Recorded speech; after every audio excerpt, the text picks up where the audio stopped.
Guys तो आज हम बात करेंगे इंपॉर्टेंट क्वेश्चन के लिए जो हमारे प्री बोर्ड्स चल रहे हैं या फिर बोर्ड के लिए जो इंपॉर्टेंट क्वेश्चन है। ये हमारी टेक्स्ट बुक जो है सेलिना इसके, तो इसमें मतलब जो भी क्वेश्चन हमारे इंपॉर्टेंट किस किस क्वेश्चन पर आपको ज़्यादा फोकस रखना है उन क्वेश्चंस की बात करेंगे आज हम। तो हम यहाँ पर बात करेंगे सबसे पहले जीएसटी, चैप्टर नंबर फर्स्ट है हमारा जीएसटी। ओके, तो इस चैप्टर में जो इंपॉर्टेंट क्वेश्चन है, तो देखो बेसिक आपको पता ही होना चाहिए यहाँ पर कि इसमें क्या क्या बेसिक है हमारा। ठीक है, तो हमारा बेसिक वही है कि जीएसटी हम कैसे कैलकुलेट करते हैं, फर्स्ट वाली एक्सरसाइज में यही आपको देखना है। ठीक है, तो ये फिर हमारा इंटर स्टेट और इंटर स्टेट ट्रांजेक्शन हमने किया ही है कि इंटर स्टेट किसे कहते हैं, जो with in the same state होती है, और इंटर स्टेट क्या होती है हमारी अदर स्टेट में। तो जो इंटर स्टेट में जीएसटी को दो पार्ट में डिवाइड किया जाता है, एसजीएसटी और सीजीएसटी, लेकिन इंटर स्टेट में वो आईजीएसटी ही कैलकुलेट किया जाता है उसके लिए। तो ये चीज़ें हमने की हैं चैप्टर में अपने। तो जो आपने नहीं किया है ना चैप्टर, तो आपको लिंक डिस्क्रिप्शन बॉक्स में मिल जाएगा सभी चैप्टर्स का। तो अगर आप उस पर डिस्क्रिप्शन बॉक्स में जाओगे, लिंक पर क्लिक करोगे तो प्लेलिस्ट आ जाएगी। प्लेलिस्ट में सभी एक्सरसाइज हमने कराई हुई है। अब जिन इंपॉर्टेंट क्वेश्चन के बारे में हम बात करने वाले हैं उनको भी आप उसमें से कर सकते हैं। तो जैसे फर्स्ट एक्सरसाइज है हमारी, फर्स्ट एक्सरसाइज में से आपको ये इंटर स्टेट और इंट्रा स्टेट का एक एक क्वेश्चन तो इंपॉर्टेंट ही है, तो इसी को भी हमने ध्यान में रखते हुए कुछ इंपॉर्टेंट लगाया है इसमें। जैसे कि आप इसमें कर सकते हो, ये वाला क्वेश्चन भी इंपॉर्टेंट है कि आप इसे कर सकते हो, तो क्योंकि रिवीजन भी चाहिए होता है हमें। अब मैं ये नहीं कह रहा कि बिल्कुल सेम यही इसी टाइप के क्वेश्चन आएंगे, मतलब यही क्वेश्चन आएंगे, टाइप इसी तरीके का होगा। ओके, तो अगर आपने इनको कॉन्सेप्ट के साथ सीखा है तो आप क्वेश्चन को आसानी से कर सकते हो एग्जाम में अपने। तो ये क्वेश्चन नंबर 6 हो गया, जैसे 8 हो गया, इनको आप मार्क कर लीजिए, इनकी आपको प्रैक्टिस मस्ट करनी है। अगर आपने सभी किए हैं तो वो तो बेस्ट है ही हमारा। ओके, तो यहाँ पर फिर जैसे क्वेश्चन नंबर 13, 14 और 15 हो गया, ये अलग टाइप के थोड़े से क्वेश्चन है। इस टाइप के क्वेश्चन आपको ये मार्क कर लेने हैं और इनको आपको प्रैक्टिस मस्ट करनी है। ओके, तो ये है हमारा इसकी एक्सरसाइज। फिर ये आ जाती है एक्सरसाइज 1B। तो 1B में जैसे क्वेश्चन नंबर 4 हो गया हमारा। ठीक है, इस पर ज़्यादा आपको मतलब फोकस रखना है, इस तरह के क्वेश्चन।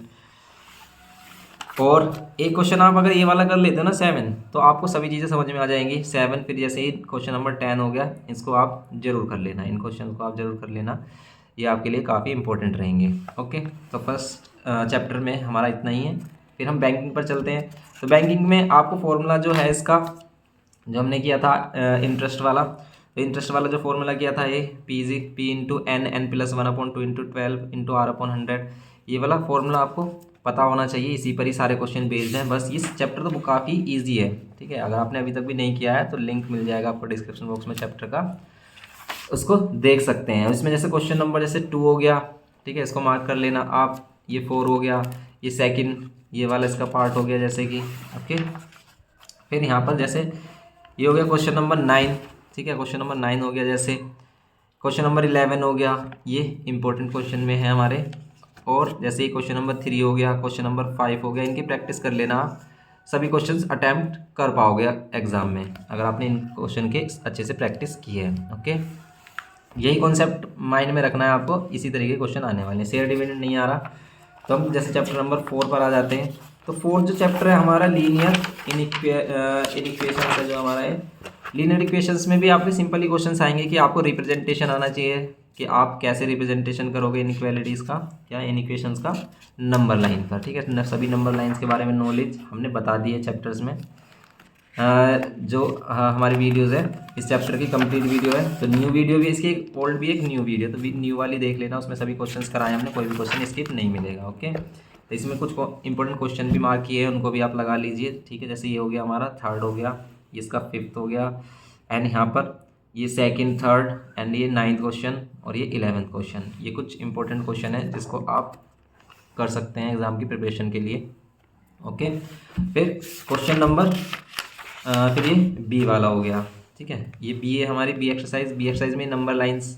ठीक है, इनका आप इन इक्वेशंस कैसे लिखोगे, ये चीज़ें हमें पता होनी चाहिए। तो ये तो हमें सभी क्वेश्चन करने ही हैं, इनका पता होना चाहिए, इस तरह के क्वेश्चन आ जाते हैं।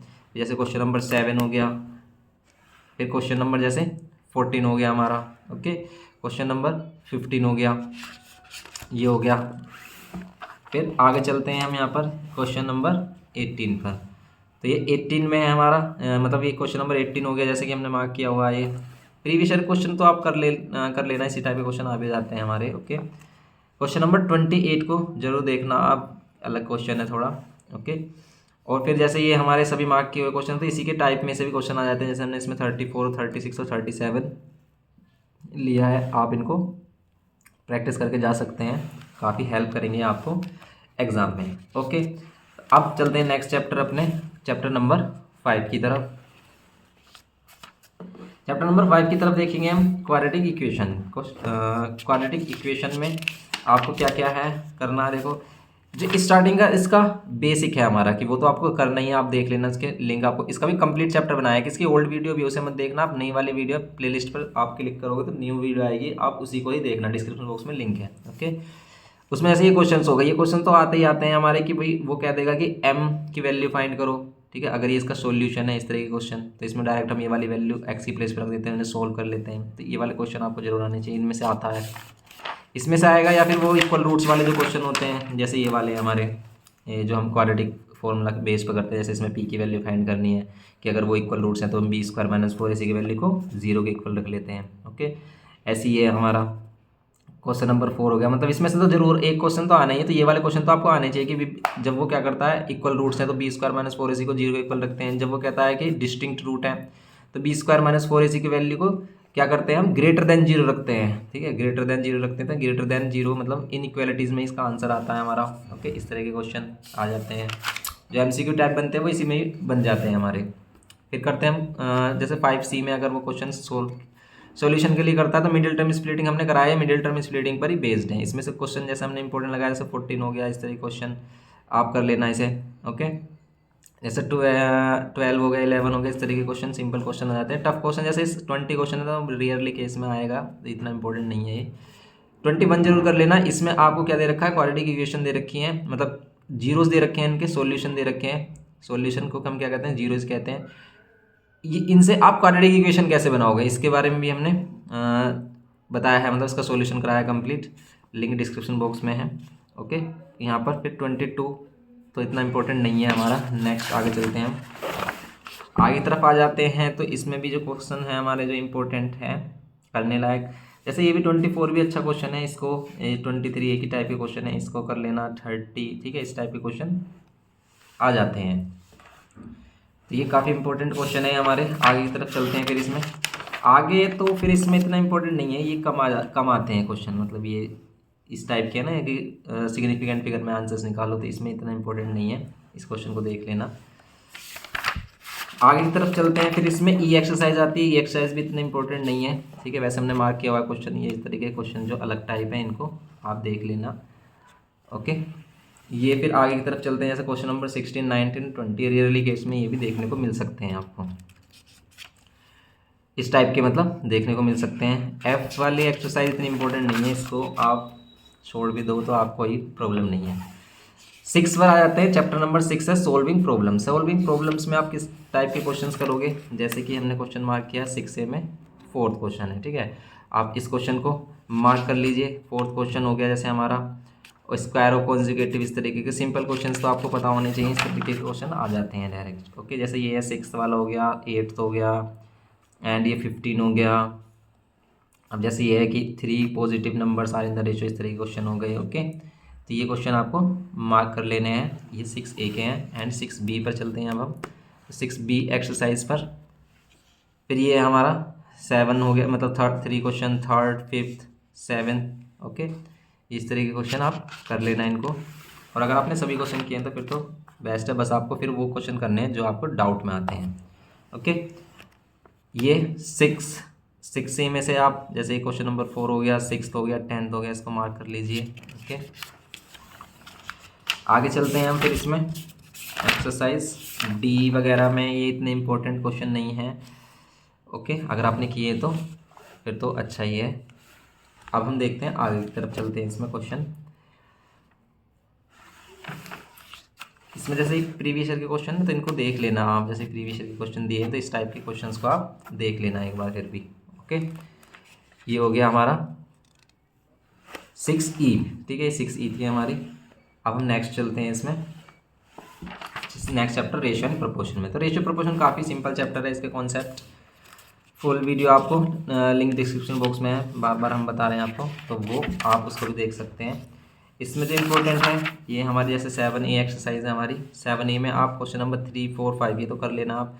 7 हो गया, 9 हो गया, 12, 14 इस तरह के क्वेश्चन देखने को मिलते हैं आपको, तो इनको जरूर कर लेना। अगर आपने इनकी प्रैक्टिस की तो आपका ये होल जो चैप्टर है, मतलब होल जो एक्सरसाइज है कंप्लीट हो जाएगी हमारी, फिर आपको इसमें करने की ज़रूरत नहीं है। जैसे 18 है, 20 है, ये क्वेश्चन है, ये 21, ये तो छोटा सा कॉन्सेप्ट है कि डुप्लीकेट, सब डुप्लीकेट, ट्रिप्लीकेट, सब ट्रिप्लीकेट, ये जो ये चीज़ें हैं ना, ये आपको पता होनी चाहिए, ये सभी चीज़ आपको पता होनी चाहिए। इसमें से क्वेश्चन डायरेक्ट बन जाता है, MCQ में आ जाता है। ओके, नेक्स्ट एक्सरसाइज पे चलते हैं। इसमें हम 7B की तरफ, तो 7B एक्सरसाइज आ गई है। 7B एक्सरसाइज में जैसे आपको ये fourth proportion, mean proportion, third proportion, इन चीज़ों के बारे में पता होना चाहिए। फिर ये जैसे 6th क्वेश्चन हो गया एंड क्वेश्चन नंबर 8 हो गया, इस तरह के क्वेश्चन। एंड हम आगे चलते हैं, अब इसमें आगे देखते हैं क्वेश्चन 7C की तरफ। 7C में जाएंगे हम, तो ये 3, 4, 6 इस तरह के क्वेश्चन हो गए हमारे 7C में। ओके, नेक्स्ट देखेंगे अब हम इसमें 12 हो गया हमारा, ये 12 हो गया, 14 हो गया, इस तरह के क्वेश्चन। फिर 7D में इतना इंपॉर्टेंट नहीं है, आप इसके जो प्रीवियस ईयर क्वेश्चन हैं उनको देख सकते हो। जैसे ये क्वेश्चन है हमारे प्रीवियस ईयर, इनको आप देख लेना। इनमें से इस तरह के क्वेश्चन भी आ जाते हैं हमारे, तो इस तरह के क्वेश्चन को आपको देख लेना है। इसमें से जो इंपॉर्टेंट है हमारा, जैसे ये वाला, जैसे इस तरीके का, जैसे ये हो गया हमारा 19 हो गया, इसमें एक्स फाइंड करने वाला हो गया, ये मस्ट इंपॉर्टेंट है हमारा। जैसे ये हो गया, ये मस्ट इंपॉर्टेंट है, इस टाइप के क्वेश्चन देखने को मिल जाते हैं हमारे, ये वाला। ठीक है, ओके, तो ये तो आप कर लेना। अगर आप सभी भी नहीं कर रहे हो तो इनको तो 4 क्वेश्चन है, इनको कर लेना। सिंपल क्वेश्चन है, ज़्यादा टफ नहीं है। आपको देखने को जो मिलता है ना एग्जाम में, वो 80% तक सिंपल क्वेश्चन ही देखने को मिलते हैं, टफ वाले नहीं मिलते हैं। ठीक है, अगर आपने अभी भी कुछ भी नहीं किया है तो आप इसका बेसिक पढ़ लीजिए, सिंपल क्वेश्चन कीजिए और आपका ये मतलब अच्छे मार्क्स आप स्कोर कर सकते हैं उसमें। रिमाइंडर एंड फैक्टर थ्योरम में आप सिंपल इनका रिमाइंडर फैक्टर थ्योरम का जो बेसिक है हमारा, कि भाई फैक्टर थ्योरम क्या है, कि अगर उसका रिमाइंडर 0 आ जाए, ये हमने किया था कि रिमाइंडर, अगर हम ये फैक्टर है, इससे हम एक्स की वैल्यू निकाल लो, इसमें पुट कर लें, रिमाइंडर 0 आ गया तो इसका फैक्टर है, वरना नहीं है। ठीक है, ये वाले क्वेश्चंस आपको इनका बेसिक पता होना चाहिए, सिंपल हैं ये क्वेश्चन हमारे। क्वेश्चन नंबर 12 हो गया, क्वेश्चन नंबर 16, ये भी 17 हो गया। इसमें हमारे जो 3rd डिग्री है ना, उससे ज़्यादा क्वेश्चन आ भी नहीं रहे हैं, मतलब मैक्सिमम 3 डिग्री से ज़्यादा क्वेश्चन नहीं आएंगे। अगर 3 से ज़्यादा पावर है पोलिनोमियल की तो हम उसे नहीं करेंगे, मतलब उस क्वेश्चन को नहीं आए, वो क्वेश्चन नहीं आएंगे उस टाइप के। ओके, तो इस तरीके ये क्वेश्चन वही रखते हैं हमारे, वही कॉन्सेप्ट है इनका सभी का। इसमें से ये वाले सीख लेना आप कि इसको किस तरीके से हम क्या करते हैं, फाइंड करते हैं। इसमें 3 जो जीरोज़ होते हैं, 3 इसके फैक्टर्स आते हैं, वो कैसे फाइंड करते हैं, तो ये सीखा था हमने। इस तरीके का क्वेश्चन आ सकता है हमारा। ओके, फिर जैसे क्वेश्चन नंबर 13 हो गया एंड क्वेश्चन नंबर 16 हो गया, प्रीवियस ईयर क्वेश्चन है ये, तो ये भी आपको देख लेने हैं। ओके, ये हो गया हमारा चैप्टर 8 के इम्पोर्टेंट क्वेश्चंस हो गए हमारे। फिर हम देखते हैं इसमें chapter number 9। Chapter number 9 matrices, simple chapter है, इसे तो आप कर ही लेना, बिल्कुल सिंपल है। इसके सभी बेसिक आपको पता होना चाहिए, unit matrix, diagonal matrix, identity matrix सभी। Okay, additive inverse, okay, transpose of matrix, ये सभी देख लेनी है चीज़ें आपको। इसके जो एक्सरसाइज है क्वेश्चन है हमारे, जैसे ये है question number 3rd, 8th, 10th, इसमें से कर लोगे आप तो आप सब चीज़ कर सकते हो, कवर कर सकते हो। फिर हम आगे की तरफ चलेंगे 9B में। ठीक है, 9B कर सकते हैं हम यहाँ पर, और फिर ये हो गया हमारे सिंपल। इसी तरीके के हम आगे की तरफ चलते हैं, तो ये क्या हो जाएगा हमारा 9C, ये हो गया 8, 4, इस तरह के क्वेश्चन आप देख सकते हो। फिर यहाँ पर ये क्वेश्चन नंबर 16 में हमने लगाया हुआ है 3rd क्वेश्चन, एंड ये 30 क्वेश्चन ये हो गया हमारा। फिर यहाँ पर अब देखेंगे हम 9D में, ये हमारा 4th क्वेश्चन हो गया, जैसे 9th हो गया, एंड ये जो प्रीवियस ईयर क्वेश्चन है आप इनको तो देख लेना आप। ओके, सिंपल क्वेश्चन है ये हमारे, और सिंपल ही एक्सरसाइज है हमारी 9D। इसमें जो मल्टीप्लाई वाला जो कॉन्सेप्ट है ना, जो मल्टीप्लाई के जो कॉन्सेप्ट वाले क्वेश्चन है हमारे, जिसमें हमें मल्टीप्लाई करनी है, ये चेक करनी है, तो ये वाला फर्स्ट वाला क्वेश्चन जरूर कर लेना। ठीक है, ये पॉसिबिलिटी हमने चेक करके बताई थी कि 2 मैट्रिक्स को आप मल्टीप्लाई कर सकते हो नहीं, 2 मैट्रिसेस का मल्टीप्लिकेशन पॉसिबल है या नहीं, उस रूल को आप जरूर देखना। ओके, अब देखेंगे हम इसमें। ये हो गया हमारा, ये सभी मार्क किया आपने। 10th पर आ जाते हैं, चैप्टर नंबर 10 है हमारा अर्थमेटिक प्रोग्रेशन। अर्थमेटिक प्रोग्रेशन की सिंपल आपको nth टर्म वाली एक्सरसाइज, मतलब ये सी तक एक्सरसाइज आ रही है, इसमें और कुछ नहीं आ रहा है आपका, एक्स्ट्रा नहीं करना आपको। तो फर्स्ट वाली एक्सरसाइज में से क्वेश्चन नंबर 2, 3 एपी कैसे प्रूव करते हैं, मतलब किसको हम एपी बोलेंगे नहीं, जो कॉमन डिफरेंस सेम होता है वो करने, मतलब कर लेना है आपको, ये सिंपल क्वेश्चन। फिर जैसे इसमें क्वेश्चन नंबर 11, 12, 14 ये वाला जरूर कर लेना। एंड से आप लास्ट से टर्म कैसे बताओगे, इसका फॉर्मूला बताया था हमने। तो इसका फॉर्मूला था nth टर्म फ्रॉम लास्ट से फॉर्मूला क्या है, L minus N minus 1 into T. ठीक है, इस तरीके से फॉर्मूला था हमारा सिंपल ये। तो ये कुछ इंपॉर्टेंट क्वेश्चन है, जैसे 20 हो गया, ये 18 हो गया। आगे तरफ चलते हैं इसमें। तो क्वेश्चन एक्सरसाइज बी में हमारे पास इंपॉर्टेंट क्या है, ये 4, 5, 8, 10, 15 और 16। ठीक है, ये सिंपल क्वेश्चन है हमारे। एंड एक्सरसाइज सी में से आप जो सम के जो फॉर्मूले, दो फॉर्मूले जो किए हमने, वो फॉर्मूले कि n/2 2a + n-1 × d और n/2 a + l। ठीक है, ये 3, ये इसका सेकंड, 7th, इस तरह के क्वेश्चन आपको कर लेने हैं। ये 10th और 13, ये कुछ इंपॉर्टेंट क्वेश्चन है जो आपको करने हैं इस चैप्टर में से। ओके, तो आगे ये जो चैप्टर्स के इंपॉर्टेंट क्वेश्चन हैं हम नेक्स्ट वीडियो में उनको डिस्कस करेंगे। ओके, तो नेक्स्ट पार्ट का भी लिंक आपको डिस्क्रिप्शन बॉक्स में मिल जाएगा। Okay, thank you.